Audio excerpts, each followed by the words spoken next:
Hi అండి, పచ్చిమిర్చి కాకరకాయ ఫ్రై చేసుకుందాం. దానికి కావాల్సిన పదార్థాలు: పచ్చిమిర్చి, ఎల్లిపాయ, కరివేపాకు, కాకరకాయ, జీలకర్ర.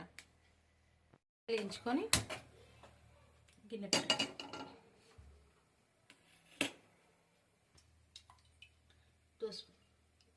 టూ స్పూన్స్ ఆయిల్,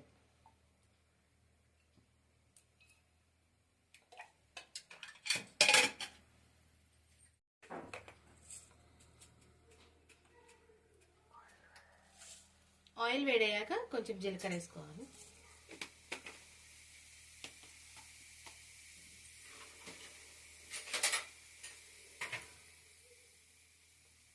జీలకర్ర ఫ్రై అయిన తర్వాత పచ్చిమిర్చి, ఉల్లిపాయలు, అలాగే కరివేపాకు కూడా.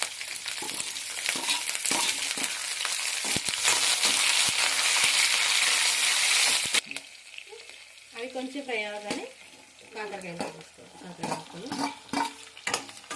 తిప్పుకొని ఒక 5 మినిట్స్ హైలో ఫ్రై చేసుకోవాలి.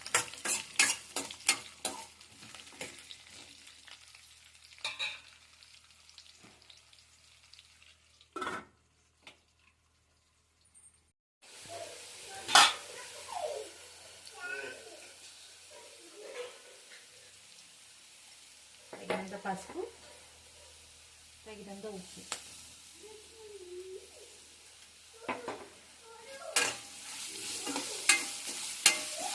ఇలా కలుపుకొని ఒక 5 మినిట్స్ సిమ్లో పెట్టి ఫ్రై చేసుకుంటే సరిపోద్దండి.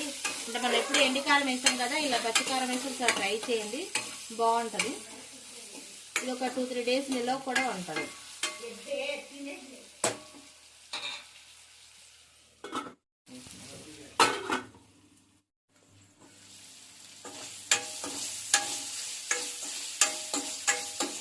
అంతే అండి, అయిపోయింది. ఇట్లా కొంచెం ఫ్రై అయిన తర్వాత ఇట్లా దించేసేస్తుంది.